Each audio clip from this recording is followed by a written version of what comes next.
Hello నమస్తే welcome back to my channel Chandana DIYs. అందరూ ఎలా ఉన్నారండి? మేమైతే చాలా బాగున్నాము. ఈరోజు నేను ఇంట్లో గీ ప్రిపేర్ చేశాను.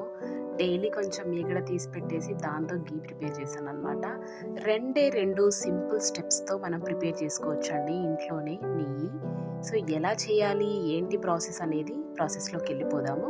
సో ముందుగా అయితే ఇలా పాల మీగడ అనేది తీసి సపరేట్గా పెట్టుకోవాలన్నమాట. సో ఇది అందరికీ తెలిసిన విషయమే. పాల మీగడ తీసి దాని నుంచి నెయ్యి అనేది వస్తుందని అందరికీ తెలుసు. బట్ ఇలా పాల మీగడ తీసాక మనం డైరెక్ట్గా నెయ్యి ప్రిపేర్ చేసేసుకోవచ్చు. దీన్ని మళ్ళీ దీంట్లోంచి వెన్న తీసి దాని నుంచి నెయ్యి తీసి ఇలా 3 స్టెప్స్ ఉండదు. జస్ట్ 2 స్టెప్స్లోనే నెయ్యి ప్రిపేర్ చేసేసుకోవచ్చు. సో 2 స్టెప్స్లో ఎలా ప్రిపేర్ చేసుకోవాలి? ముందుగా మీగడని ఇలా సపరేట్గా ఒక బాక్స్లో తీసి పెట్టుకోవాలి. నేనైతే ఇక్కడ ఒక 20 డేస్ నుంచి సపరేట్ చేశానండి. ఇది ఒక 1/2 kg అయ్యింది. సో ఈ 1/2 kg మీగడని నేను ఈరోజు నెయ్యి చేయబోతున్నాను అనమాట.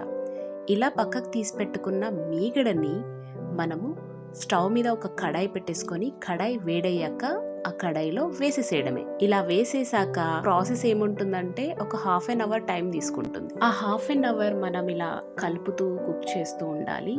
సో ఫస్ట్లో అయితే ఇలా వేసుకున్నాక అది కరగటానికి ఒక 10-15 మినిట్స్ పడుతుంది. సో కరగడం అంటే ఏం లేదు, మీగడంతా అందులో ఉన్న నెయ్యి అంతా కిందకి జారడం కోసం వేడవుతూ ఒక 10 మినిట్స్ టైం తీసుకుంటుంది అనమాట. ఇలా మధ్య మధ్యలో మనం కలుపుతూ ఉండాలి. కలుపుతూ ఉంటే అరే ఏంటి ఇలా తెల్లగా పాలలా అయిపోయింది అనుకోవద్దు. సో ఇలా ఫస్ట్ ఇలా కలుస్తుంది, కలిసాక ఇలా డివైడ్ అవుతుంది. సో ఇక్కడ చూసారు కదా కలర్ ఎలా చేంజ్ అయిపోయిందో. మనకి ఆయిల్ అంతా పైకి వచ్చేస్తుంది, అలాగే ఏదైతే మీగడ ఉంటుందో అదంతా కిందకి వెళ్ళిపోతుంది అనమాట. సో ఇలా మనకి నెయ్యి అనేది ఇంట్లోనే స్వచ్ఛమైన నెయ్యిని మనము ప్రిపేర్ చేసుకోవచ్చు. అలాగే ఈ 2 స్టెప్స్లో చాలా సింపుల్గా కష్టపడకుండా చేసుకోవచ్చు. టైం లేని వాళ్ళ కోసం ఇది చెప్తున్నానండి. లేదంటే లేదు మాకు మీగడ నుంచి చిలికిన వెన్న తీసి చేసుకోవడమే ఇష్టం అంటే కూడా అలా కూడా చేయొచ్చు. But this is the best and simple method అనమాట. సో ఇలా ట్రై చేసుకోవచ్చు, బాగుంటుంది. దీన్ని బాగా కలపాలి, ఎందుకంటే మనకి అడుగు పడుతుంది అనమాట. మధ్యలో అడుగు పడితే మాడిపోతుంది, మాడిపోతే చేదెక్కుతుంది.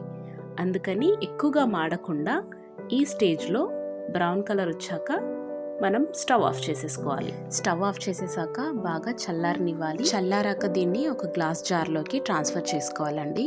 ఈ నెయ్యి చాలా డేస్ వరకు, చాలా మంత్స్ వరకు స్టోర్ ఉంటుంది, అది ఖరాబ్ అవ్వదు. అలాగే ఈ నెయ్యిని మనం ప్రతి దాంట్లో యూజ్ చేయొచ్చు. మనం రెగ్యులర్గా కర్రీస్లో కూడా యాడ్ చేసుకోవచ్చు. అలాగే స్వీట్స్ ఏదైనా ప్రిపేర్ చేసుకున్నప్పుడు కూడా మనకి ఇంట్లోనే ఈజీగా దొరికే నెయ్యిని యూజ్ చేసుకోవచ్చు. ముఖ్యంగా చిన్న పిల్లలకైతే ఈ నెయ్యి చాలా ఇష్టపడి తింటారండి. ఎందుకో తెలియదు, వాళ్ళకి నెయ్యి అంటే చాలా ఇష్టం ఉంటుంది. ఖచ్చితంగా ఇంట్లో మనము స్వచ్ఛమైన నెయ్యి ప్రిపేర్ చేసి వాళ్ళకి తినిపించవచ్చు. ఈ వీడియో యూస్ఫుల్గా ఉందని అనుకుంటున్నానండి. నచ్చితే ఖచ్చితంగా లైక్ చేయండి, షేర్ చేయండి. అలాగే నా ఛానల్ని ఇంకా సబ్స్క్రైబ్ చేయకపోతే సబ్స్క్రైబ్ చేసేసుకోండి. ఖచ్చితంగా సపోర్ట్ చేయండి, మీ సపోర్ట్ నాకు కావాలి. అలాగే నా వీడియోస్ మీ ఫ్రెండ్స్ అండ్ ఫ్యామిలీస్తో తప్పకుండా షేర్. మరో కొత్త వీడియోతో మీ ముందుకు వస్తాను. Bye bye.